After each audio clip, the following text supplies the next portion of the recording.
The views expressed and the opinions given by the individual host and their guests do not necessarily reflect those of Para-X, its affiliates, or its sponsors.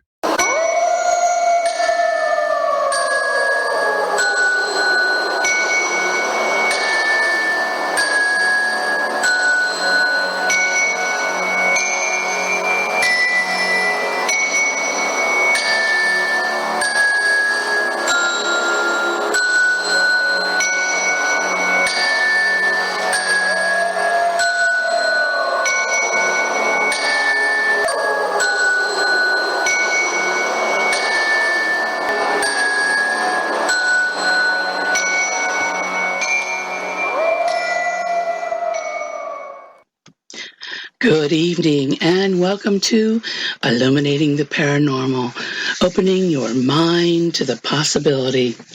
Well, here in the Midwest, it is finally beginning to warm up.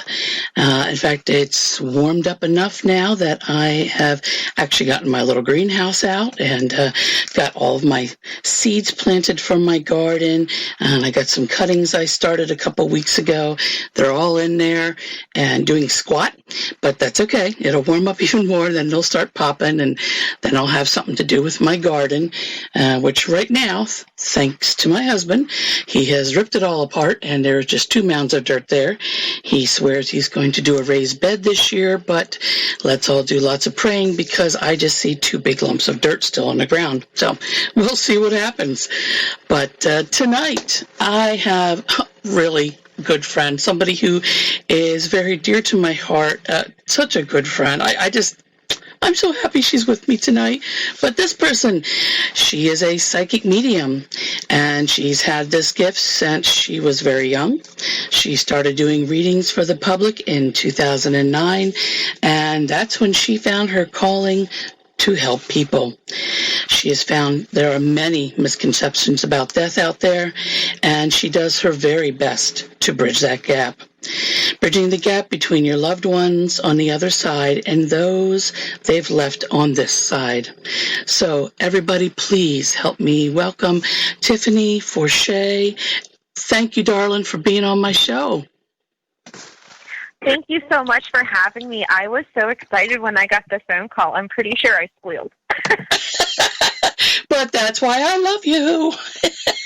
I know. I'm over peppy sometimes. It just is what it is. Exactly. No, I was very excited. I will have to say that I have another friend that was going to be on, and unfortunately she is actually getting over the virus. She is on the other side, doing much better now. From being really bad, she's doing much better now, and she is getting better. And when she does, then she'll be joining us. But she called me up, let me know that she was not going to be able to feel well enough to be on the show. And I said, oh, I know who I need to call.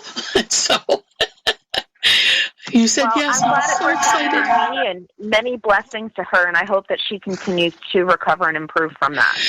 She is, and she's getting there. She said it's a very long road, the recovery. She says getting over the virus is hard enough, but she said the recovery is really bad because you can be fine for 2 days and all of a sudden you wake up with 102 fever. And you just feel crappy again for another couple days, and just when you think you're getting better, bam, right back. So, we have some wonderful friends in the chat room because it is full. Let's see. Our friend Barbara Duncan is there. Henry Foister's there. My friend Jean is there. Patsy's there. Tabby's there. Kat, she's here too. All right. We got a lot of people in this chat room tonight. Boy, you are really the guest to have. I'm just going to have you on more often. I don't usually have this many people in the chat room. And I can't take the credit because you have such a magnetic pull about you. I just think the two of us together, they wouldn't let us in events. I'm just going to say. Now, the last couple events when we were there, we behaved. We really did. I was surprised, but we did. We've had lots of fun going to Gettysburg with Henry, and Patsy has also been there. We've had a good time. In fact, that's where I actually met Tiffaney, was at Gettysburg. I believe Henry invited you to come, and you were there, and I met you, and we've just been friends ever since. Absolutely. And I remember the first time you had the blonde streak in your hair, and I was like, who is this lady? What Darling, that's my vanilla swirl. You and I sat in your car together, and I don't even remember our conversation, but I remember. I don't either. I'm going to be friends with her. It's going to happen, whether she likes it or not. Well, we do. We just have such a good time while we're there. And, we have amazing times out on the battlefield or going to places like Dave Stewart Farm, that kind of stuff. But it's just because it's such good friends. Sometimes we talk to each other online, but we don't usually get to see each other except for that one time a year. So, yeah, I just love it there. I think the thing that really, really stood out for me after we had met was the day you showed up completely dressed in an outfit fit for Gettysburg. And the spirits were just, they just really took to you because you were dressed the way they expected people to be dressed. And honestly, I have been in love with the Civil War since I could read chapter books. That's not an exaggeration. I've always felt drawn to that time period in history. And I've wanted to go to Gettysburg for years, but I never had a reason to really go. And so when I got invited, I was like, oh my God, we're going. And I'm fangirling out just on the drive there. Yeah. So we get to the Diamond, the town square or roundabout, whatever you want to call it. And we go into this antique store, and there's dresses there. And I'm like, oh, yes, this is going to happen. And the guy that I was with, he was like, oh, okay, I know you're going to do it. You might as well just put a dress on. It's totally fine. So the store clerk was like, ma'am, I don't think that these are going to fit. These dresses are made based off of measurements. And I said, give me that dress right there. That's the one I want. And if it doesn't work, then that's fine, but this is the one I'm going to try on. And, nothing against anybody, and I don't mean this in any sort of disrespect. My heart had always belonged to the South. My father's family is from the South. I have history and heritage there. So, of course, the dress that I picked out was Confederate gray with black trim. So it was considered a partial mourning dress. Okay. So I put the shell on, which is the top part of the dress. It fit me like a glove, as I knew it would. But the lady was like, this is amazing. Okay. So she gave it to me for such a big discount, and I was just thrilled to death. I didn't have any undergarments, period appropriate. I mean, I didn't have undergarments on. Don't get naughty on me here. But I just had this dress. And have you been to the Gettysburg Emporium? Yes, I've walked through there, yeah. Okay, so that was, we were walking up Baltimore, and I see Gettysburg Emporium. I'm like, oh, there's more pretty dresses. Okay.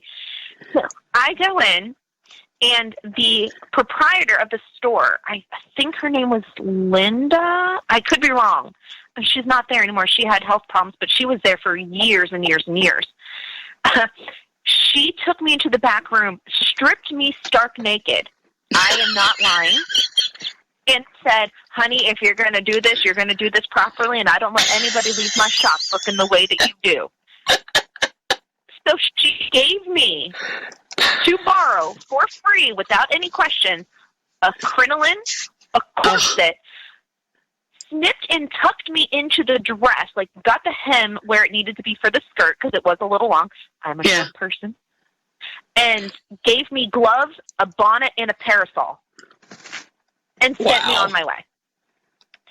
And that was the outfit that you met me in. Yeah. And enthralled with being where I am and wearing what I am. I'm not really observant of what's going on around me, which, as you know, is me most times. But I was standing there, and Craig Rupp was taking a picture of me, but I was just minding my business. We look back, and everybody on the road had stopped and were taking pictures of me. People I didn't know, strangers. And he's like, well, I think you've created a new legend, possibly the Gray Lady of Gettysburg. I'm like, I'm down. It's fine. I just remember going to Mr. G's, and you were dressed, and people were asking if they could take pictures with you. I'm like, she's here to have ice cream. She's outside taking pictures. She's not going to get her ice cream. Did I tell you about me scaring the child? Did I tell you about that? No. Oh, I love that laugh, woman. You know how they have the statue that sits out in by the well? Yeah. I was sitting there next to it, waiting for the line to die down before I went into Mr. G's. And there's the little kids across the area, and they were staring at me. And I was sitting still because I was absorbing everything and taking everything in. Well, they kept staring at me, and I moved, and it caused this little girl to scream. She thought I was a statue. I'm trying not to laugh, but it's not going to happen. It was the highlight of my Mr. G's adventure, coupled with the ice cream. For those of you who have not heard some of the Gettysburg stories, because Tiffany and I have been on several different Para-X shows, at Gettysburg, we always try and hit Mr. G's ice cream store because Mr. G's is a haunted ice cream store. So it's one of the places that we always love to go, and really, really good ice cream to boot. So that's always a good place to go. But yes, no matter where we go, we always have fun, just enjoying ourselves. There is one place that I think that though we were happy to see each other, we did not. I wouldn't say that we had a fun time like we usually do in Gettysburg, but how about both of us experiencing Mansfield Reformatory for the first time? Oh, my goodness. When I was invited to go to that, I have never seen The Shawshank Redemption. I know. But I love Mansfield because of the history of the building itself and the architecture. Oh, so yeah. One of my specializations in history was historical architecture. Okay. So I was just attracted to the building itself. Okay. But did I ever... Okay, I'm going to tell you the story about me going up there. Okay? So you know that I live in Cincinnati, and Mansfield is about 6 hours away. Okay. I use GPS on my phone, and I listen to my radio. I've done it every car trip. It's never been an issue. So I am an hour away from Mansfield when my phone dies. Literally dies. It was charging, and it fried. My phone fried. I couldn't call anybody. I couldn't use GPS. I had no map because who carries a map? And I am solely getting to Mansfield by the road signs. Girl. When I got there, it was an hour after all the vendors had already been there to set up. Okay. Because I was literally driving blind. Yeah. And so I pull into Mansfield, and the gate was shut. I can't call anybody because I have no phone at this point. Yes. And so I'm just sitting in my car, looking at the gate, looking at beautiful Mansfield behind it, going, what am I supposed to do now? Right. And so I get the bright idea to give it a little bit of gas, get closer to the fence, give it a little bit of gas, get closer to the fence. So finally I get out of my car to go to the fence, right, to see how close I am. Right. It's motion activated. Me getting out caused it. I forgot that they were, because we did the same thing. Yeah. So I now go back and, Tri-State Paranormal, they're one of the best paranormal crews. Like, I absolutely love them. all of the members. They go above and beyond every time, whatever event they host. And his name went right out of my head. O'Halleck's his last name. I can't think of his first name. And his daughter were helping me carry the stuff in. Okay. And so I see a security guard. And this was my second trip in, because I only had, like the table and stuff, which I didn't end up needing because they provided. And so I had my cash box and just small stuff that I could carry. So I didn't need anybody else this trip. So I'm in the elevator, and I see a security guard. I didn't think to question it because of where we were. Like, to me, that fit with... Tiffany, you still there? Yeah, can you hear me? Yeah, you every once in a while you do a little cutout. So you said you got into the elevator and then you kind of cut out.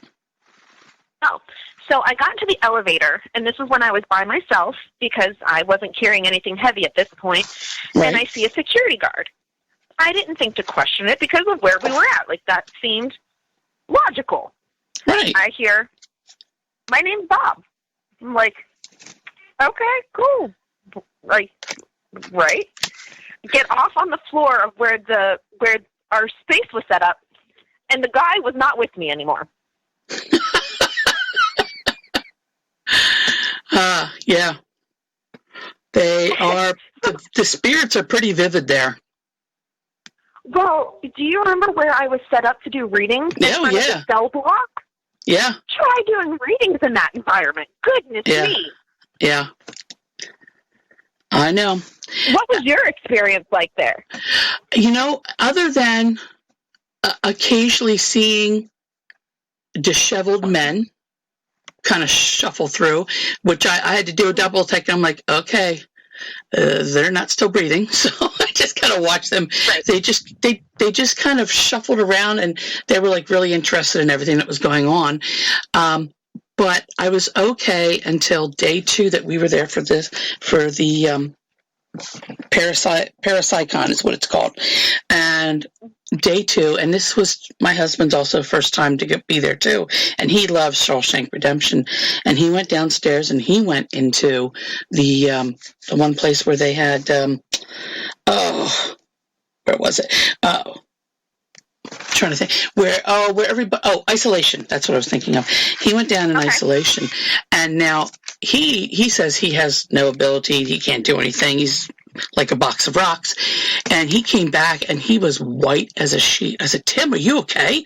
He goes, yeah, I'm fine. He goes, you need to go down and do isolation. You need to go down and walk through there. I said, is that why you're white? And he's almost kind of shaky looking. He goes, I think I finally understand what it's like for you when you do this stuff. He goes, I was down there, he goes, and I'm walking through isolation. And he goes, I literally felt like I could hear men screaming and crying and begging. And he goes, and I don't do that stuff that you do. He goes, but I think I really heard them. And I said, you may have. It's bad. It's awful. And I walked through, and it was, I don't think I'll get some of those screams out of my head for a while. It was pretty awful down there. But, see, I think it was different. Yeah. Oh. Go ahead. Are you still there? Yep. Okay. I think it was different for me. I didn't so much have that, but then again, the way I work is a little bit different. I always premise the spirits for any readings that I do. I don't need to see how you died. Like, it's not important or relevant for me to get your message across. Mm-hmm. The part that freaked was the building that had all of the rows of cells. I can't remember the word that they used. Yes. Yeah. And I felt like a sheep in a pen being washed. And I was like, this is weird. Now, my scary adventure didn't even involve ghosts. Yeah. Okay. You know the pond that's in front of Mansfield? For those of you who have never been there, there's a beautiful, tranquil pond that is in front of Mansfield. Yeah. And I love ducks. I just do. I've always loved ducks. I have a collection of rubber ducks. So I see ducks, okay? But they're little baby ducks. So I'm like, little baby ducks. So I go to touch them. I got chased down by a goose. So there I am, screaming, running through the area. There's food trucks set up, and there's a goose, wings spread, hissing, running after me. And just to give you guys a better imagery of this, I am 5'2" and a smoker. The goose almost won. I'm so sorry. Yeah. Yeah, the geese chased actually a couple people that weekend. I remember people telling me about that. So, oh yeah. Oh, Tiff, I'm so sorry. Yeah. I'm gonna stop laughing. They should not make their babies so cute if they don't want people to touch them. I'm just gonna say. Tiffany, stop touching the baby geese. Yeah. Oh, girl, you cracked me up. Oh. You know, I kept saying isolation. I apologize. I meant solitary. But yeah, so if you guys have never been to Mansfield Reformatory in Ohio, it is someplace you need to go. It should be on your paranormal bucket list right now, and take the time and go. And what's nice is at Parapsychon, when they do it, it's usually the first weekend in May. Tri-C does this. They hold it. They are the ones that will be there when you take tours and stuff. You know, they'll have some of the celebs there, but then you can also walk up through all the vendors, come see Tiffany and I, and there's quite a few other people there. But you get to do the whole tour of the place. And the fee to tour is like really, really small. I forget, was it something like $5, $8 that day or something special? It was really cheap per person to do the whole tour. I was just really surprised. So, oh yeah, definitely a place to go to. The different things, and it's been in more than Mansfield. Mansfield's been in more than just Shawshank Redemption. It's actually been in quite a few different movies. But yeah, I don't know that there's ever been anything that anybody's encountered that's been like really, really evil, but it's a place where you go in and the hair on the back of your neck and on your arms just stands up instantly. There's an overwhelming presence there. Many presences. When I was doing my readings, sitting there, I had to tell the spirits that were in the jail cells, okay, guys, pipe down. Like, oh yeah, I'm not focusing on you right now. Like, mind your business. Did you hear them whistling and snapping their fingers and making all kinds of little sounds, like they were trying to get people's attention all weekend long? Yes. It was kind of amusing, but then it just got to the point where it was annoying, where they would catch me out of the corner of my eye and my focus would shift, and I'm like, oh, dang. Yeah. Oh, yeah. But yeah, so Mansfield's a really great place to go. Another place that you and I have both been, again, Tri-C, thumbs up for you guys, St. Joseph Hospital in, is it Elyria, Ohio? Yes. Oh, my gosh. So the first time I was ever there was their first event. And, okay, so it wasn't what is it called? There's a town right near it, and the reason I booked it is because a similar town name near Dayton, which is where I thought it was. Okay. So I told my ex, I was like, hey, I booked this event. This is where it's at. And he looked on the map, and he goes, Tiff, what the hell did you do? I was like, what do you mean? He goes, this is in Cleveland. I was like, oh, my bad. Well, we're already reserved and booked. Yeah. So, but I've never been there before, and I tend to avoid hospitals. I'm not one of the paranormal people that are like, oh my God, hospitals and tuberculosis and Yeah. Me there. Oh, yeah. I get vibed out. I can't do them. So me being me and tending to act instead of think things through, they were looking for mediums to do tours. And I'm like, okay, cool, I'll do it. You know, it adds credibility because if you know anything about me or how I work, I tend to go into locations blind. That way, any information that I pick up on can't be biased. Exactly. So outside of the hospital, because, you know, the hospital was different than where we actually were set up, right? Correct. We were in a separate building. Yep. So the time comes for my tour, and I'm going out front, and I see the opening for the hospital. And it was long and dark, and I'm like, oh, I'm a nope out of this. I'm a nope out of this. And I look over, and I see nurses, like 5 nurses, white shirts that had like a little bit of red at the bottom, like a red line, and they had stockings on, and they had hats. And I see them, and they're like, we've been waiting for you. And I said, oh, hell no, I've seen Silent Hill. This is not happening. And that's literally what I said. And now I'm trying to back away and like, yeah. And all of these people that I weren't aware of were already lining up. And I'm having this conversation with the dead, and I'm trying to back away. And all of a sudden I hear, and this is our medium for the tour. I'm like, oh, excuse my language, shit. Oh, you poor thing. And the tours had like 20, 25 people. Mm-hmm. And, you know, with leaders of Tri-C, because that was one of their areas that they were known to investigate. So obviously we had to have them. Totally fine. So we're walking through, and they would never tell me which area that they were taking us to. Mm-hmm. So we're going up this flight of stairs, and the tour lead goes, okay, so where are we right now? And all of a sudden, I hear, dead. Oh. I'm like, oh, you're dead. Not really helpful right now, but thank you. And we get to the main floor, and the tour guide goes, so, well, what'd you get? What information? I was like, I'm sorry, I'm probably not going to be much help to you right now, but all I got was dead. And he goes, well, that's fitting. This is the morgue. There you go. Yeah. Which was crazy, because you would think that morgues would be like in the basement or somewhere like that. No. This was actually... Hey, Tiff, you cut out again. Tell us again, where was the morgue?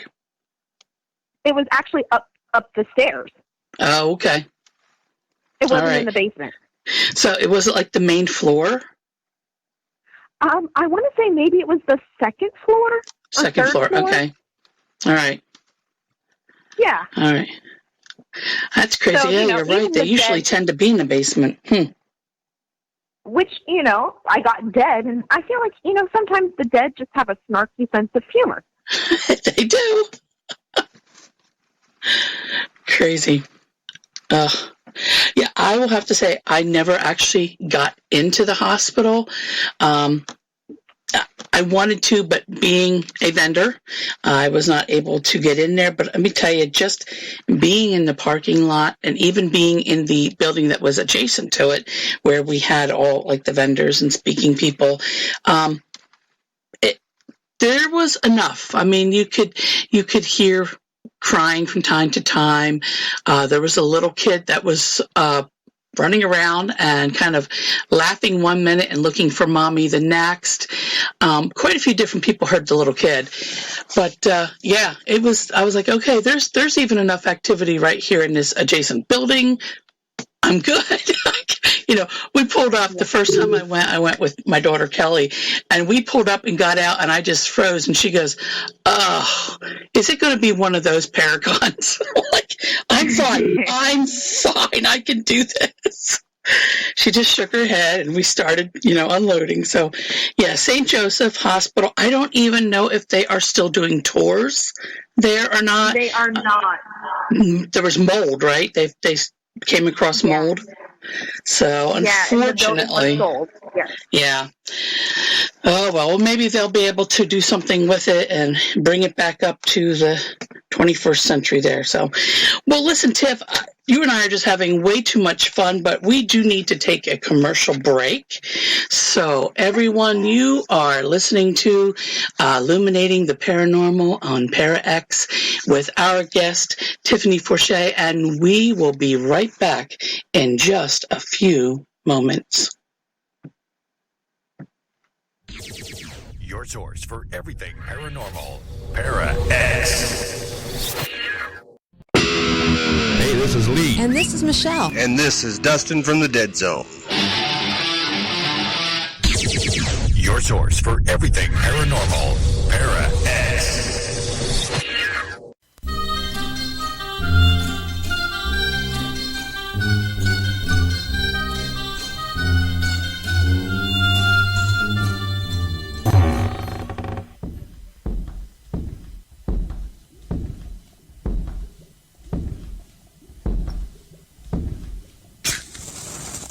Yes! I found it at last! Marla's Sacred Cauldron. This is the legendary artifact that has been whispered about in hushed tones for hundreds of years, and now it's mine! All mine!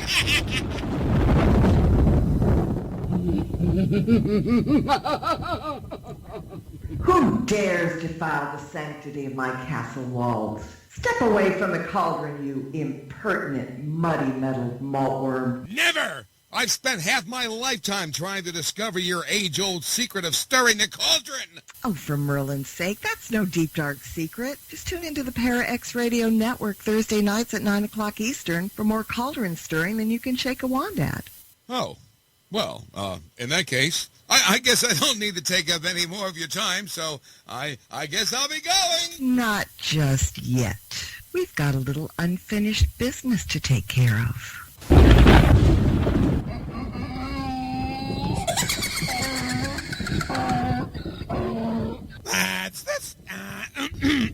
That's Stirring the Cauldron with Marla Brooks every Thursday night at 9 p.m. Eastern on the ParaX Radio Network.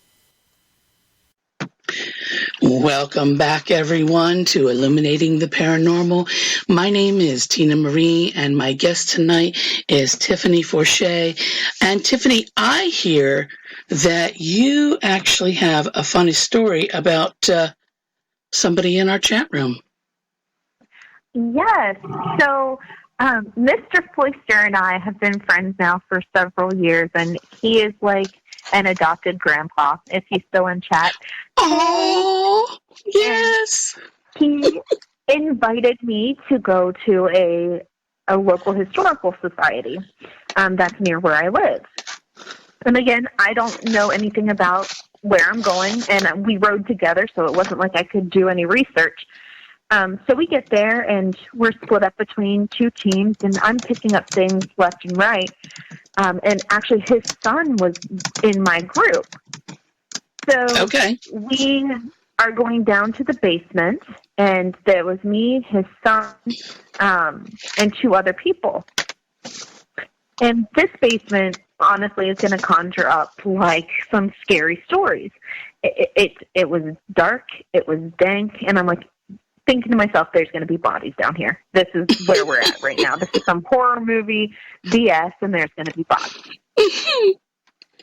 So we go down, and I see this long table. I didn't think anything out of the norm about it. It was just a table.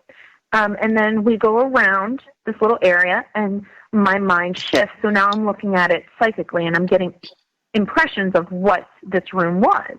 Okay. And I saw two guys. I saw a guy in a white coat, and he had on Oxford-style shoes. And I kept seeing white cabinets with glass in them and bottles behind them and different things like that.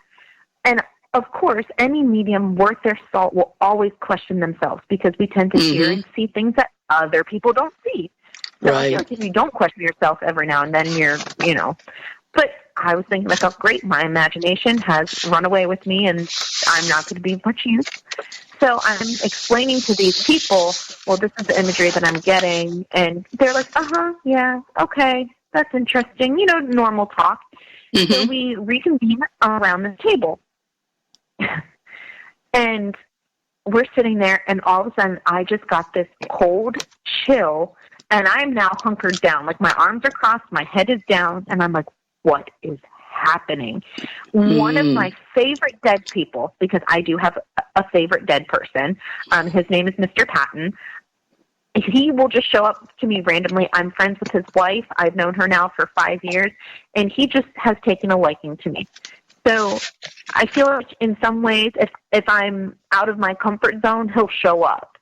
Well, Okay. he shows up, and I hear, "Let the bodies hit the floor. Let the bodies hit the floor."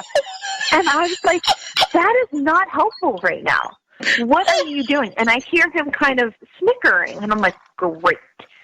Well, our investigation ended up being cut short. So we were all out in the parking lot, and I was smoking, and we were just kind of reconvening about everything. Mm-hmm. And we're in the car on the way home, and Tim, which is Mr. Forster's son, goes, "So you know what that place was, right?" I was like, "Other than it being a historical society, no." He goes, "It used to be a mortuary." Oh my gosh, don't you just love it when those on the other side mess with us like that?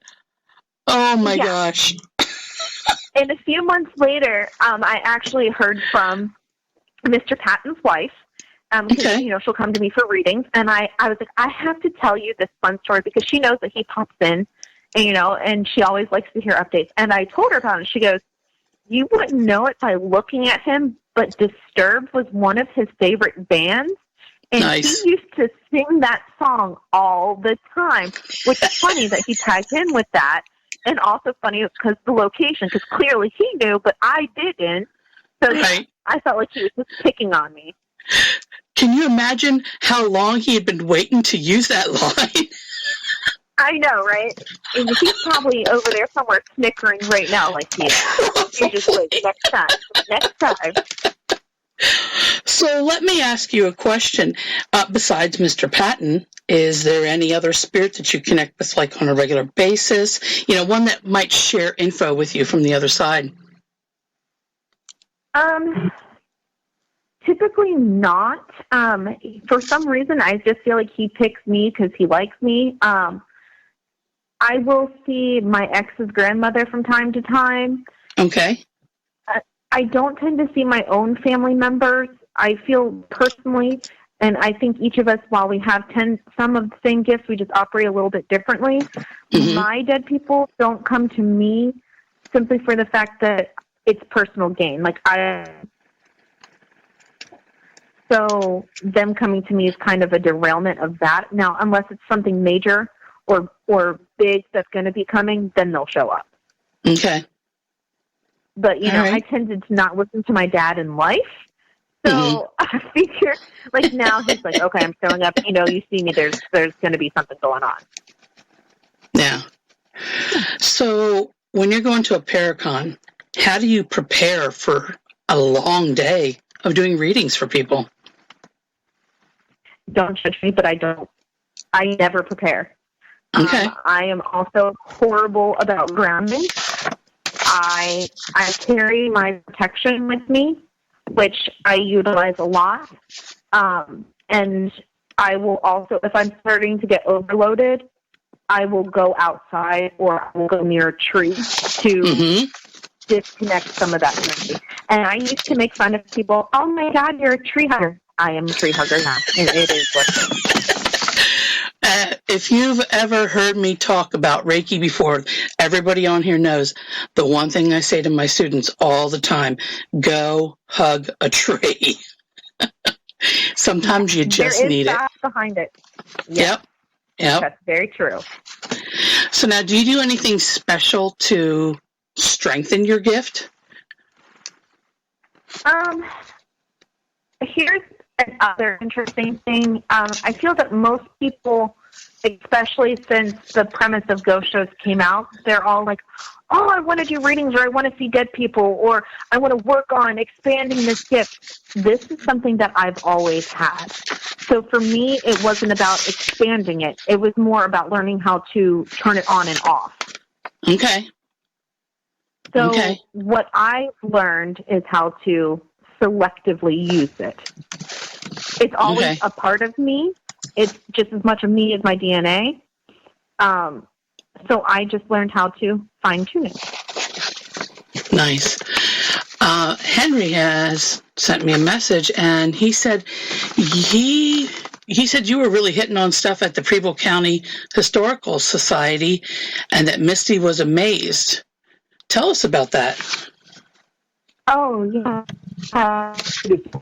Historical Society is this beautiful restored farmhouse, and it has an authentic log cabin also on site.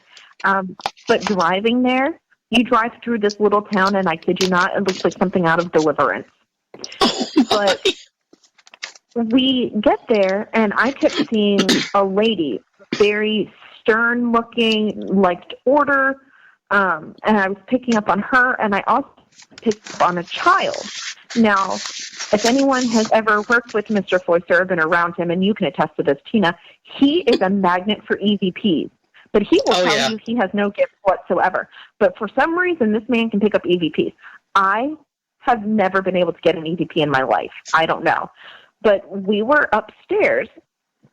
It was he, Misty, and I was talking to the spirit of a child, and I was carrying on the conversation, the voice recorder's going, and, we get done and we go down to the kitchen, and Henry's like, well, for giggles, why don't we just play some of it back? So this was all within like a 15-minute span of time from when we left upstairs to go down to the kitchen. Okay. We go to my conversation, and you hear on the EVP the child's voice that I'm communicating with. I freaked out. Henry's like, you talk to dead people. I was like, yes, but it's one thing to have the conversation like on tape, like, oh my God. And he was like, yes, it happens. Yeah. Like, oh God. I know exactly what you're talking about. The first time, I don't do EVPs. I've always said, why should I record what I can already hear? But for the first time, hearing somebody play back so that I can hear that the spirit's answer that I've already heard, for some reason that it's more credible because other people can hear it and it's on the EVP, you're like, oh, that's kind of spooky. Yet you just heard those words. Yeah, exactly. I don't know what it is. Yes, you understand exactly where I'm coming from. It was completely wild. Wild. Yeah. So if you're doing a Paracon, you're doing readings, it's the last day. How do you get the spirits to go or to leave you alone at the end of the day of readings? After every reading that I do, I thank people for showing up, and then I advise them to either go back to the light where they came from or to go with their respective people that are still here. Okay. So you give them direction? Yes. Okay. Have you ever had one that just wouldn't leave off and just kept bugging you, is trying to follow you? I had one that followed me home. Okay. What'd you do? One, knock on wood. I got scared and ran to the basement. Typical white blonde girl move. But I had done a large event here in Cincinnati. I had read almost 200 people. Wow. And it was, I was vibed out. I couldn't take anymore. I bet. It was extreme. So my ex stayed behind so that he could pack up everything. And I came home, and I was sitting on my couch. And from where my couch sat, you could see into the bathroom, but not fully. I look up, and I see a man in the bathroom, and he was facing the mirror, so I could only kind of see his side profile. He was a Caucasian man. He was older. He had on a white T-shirt. And I went through my mental list, like, okay, are you my dead people? No. Are you my ex's dead people? No. And then when I realized he wasn't related to us, then I got scared. Yeah. I grabbed my pug, and I run downstairs to the basement, like I said, which is where my master bedroom is. And I call my ex, and I was like, there's a man in the bathroom. And he says out loud, excuse my language, why the hell are you calling me? Call the police. And I said, no, not that kind of man. But it's a dead guy. Real. Yeah. Yeah. And then I kind of realized, like, by the time he got back to the house, the guy was already gone. And my ex kind of picked up on, yes, he was there, but he's not here now. And the impression that I got from him was he knew that I could see him, and he had been waiting for me to deliver a message to his loved one that I didn't get a chance to. Yeah. So he kind of just came back. He didn't mean any harm. He was just kind of like, oh, hey, you can see me, so I know that you can get this message through. Like, that was his thought process. Right. Yeah. I had something very similar. The last Michigan Paracon, the one that's up in the UP, I went to that, and afterwards coming home, I kept feeling like there was somebody in the car with us, but I'm driving, so I couldn't really connect or feel what's there.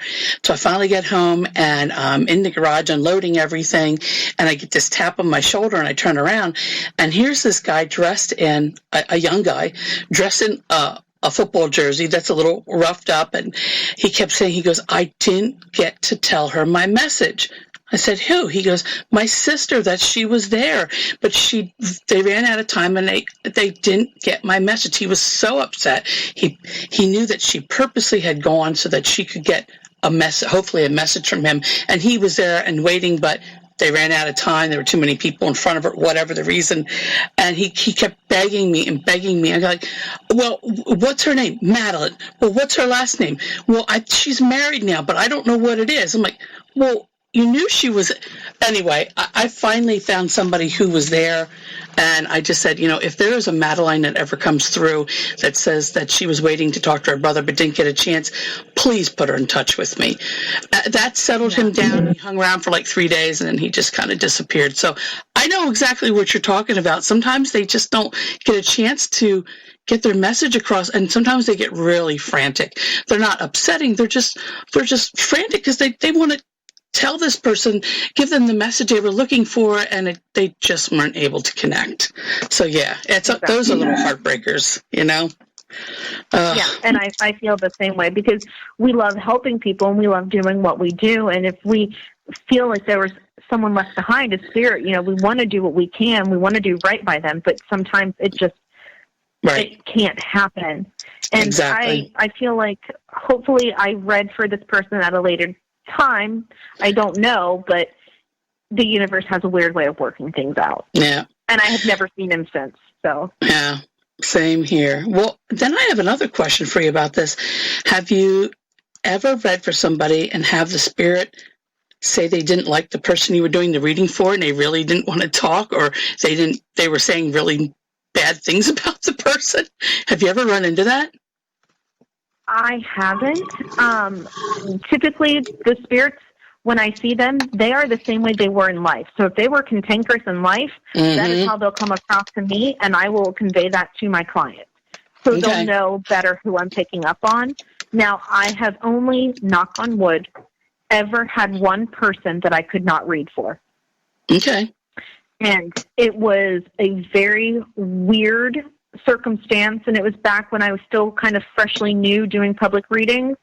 It was her and her mother, and they met me in a historic building near where I live. We got coffee, and the mother was they were both sitting across from me, and the mother sat there with her arms crossed the whole time. The reading was for her daughter. And all of the information I was getting, the daughter was like, no, this isn't right. No, like, this doesn't match, which is fine, because the only way I'm going to learn who I'm tapping into is, yes, this makes sense, or no, it doesn't. Well, her mother got up to use the restroom, and it was kind of like this dam opened, and all of this came out like word vomit. Whoa. And the daughter snapped at attention, and she was scribbling things down as quickly as she could. She was like, yes, this makes sense. Yes, this makes sense. I understand. Her mom came back, and it was like steel doors slammed. And it almost it kind of hurt, like a rubber band snapped in my head. And as they go to leave, I hear her mother say, I told you this wasn't worth it. This is, whatever. And the daughter kind of just nodded her head, and I was like, wow. Yeah. So, what is the one thing that you feel is good about having this gift? Oh, that is a very, very hard question. I think for me, the answer to that question has changed over the years. When I was in my early 20s, it was something that I used to use to scare my friends. I thought it was funny. Right. As I've gotten older, it's really come down to it's my purpose. And I feel like so many people in this world go through their life without finding a purpose or having something like that, and helping people in this capacity is my purpose. So I would say that that's it. Nice. So what's the one bad thing about it? I can't tend to help myself with it. Yeah. If I have my own issues or struggles where I'm needing clarification, I can't use my gift to help myself. Yeah. Isn't it amazing how we help so many other people, but when it comes down to doing stuff for ourselves or reading for ourselves or seeing our own family members, it rarely, if ever, happens. And not that we don't want it, but it's as if the universe is saying, look, you got enough on your plate. You don't need that too. And then you bump into somebody who's a good friend who reads, and they're like, oh, hey, your mom is here. Well, yeah, there's that. Yeah. So, yeah, I agree with you. It's the fact that we don't always get to use the gifts the way we would like for ourselves, or we don't have the time to do it. So, yeah. So if you could trade your gift out for anything else, any other gift, what would it be? Would I still get to keep my gift? Would it be a permanent thing, or would it be like for a day? Your choice. If I could trade it for a day and then get it back, it would be invisibility. Oh, I could just see you getting into so much trouble. And that would be worth it, yes. An invisible Tiffany. Okay. Yeah. Yep. Yeah, I could see you getting into trouble for that. So have you ever come across... Yeah, this is true. We'd be seeing things move around and not know any different. So if somebody wants to get a hold of you, or they would like to get a reading from you, where can they find you? You can find me on Facebook under Mason the Medium. Okay. You can also find me with my website, which is masonthemedium.com. Super original, I know. And my phone number is 513-305-1124. Okay. And they can call and set up a time with you too, or get in touch with you online and set up a time to get a reading with you, correct? Absolutely. Good. So have there ever been any readings that you wish you didn't have to do? Was there one that you just cringed all the way through? I wouldn't say that I didn't have to do. There was one where the information I was getting was alarming, but I didn't understand it at the time. I mean, basically, I'm just like the phone for the dead. I don't interpret the message. I'm just the receiver. So I was giving this message, and I kept using these hand gestures, like if you're using a hammer to like hammer something in the wall. So imagine that hand gesture. I kept using that, and I remember feeling the best way I can use it is almost like mania, like very emotional, like just spikes and lows and just really weird. Okay. I found out after the reading, a mutual person that I had known had sent the customer to me, and I reached out to him after the reading, and I explained what was going on, and he said, oh, yeah, her son actually murdered his fiance with a hammer. Oh, Oh, my. Oh, boy. No wonder you are feeling that weird energy. And he was shot to death by the police. Oh, whoa. I'd have to say that one takes the cake and walks away with the prize there, darling. Wow. That's a big one. And I didn't know anything about this, and it's actually in the town that I lived in. But it had been, I don't go back and research historical newspapers or anything, right. Nor would I have known, because when I get appointments, I tend to only ask people for their first name. Got it. So, and she was referred to me through this other person, so all I had was her first name and a location, which was at a coffee shop. Okay. So there would have been no correlation or any way for me to have known anything. Right. But yeah, that was, his energy was strong. And I'm not a channel medium. I don't know if people know what that term is. Should I explain what that is? Yes, please do. So a channel medium is somebody who allows the dead to use their body.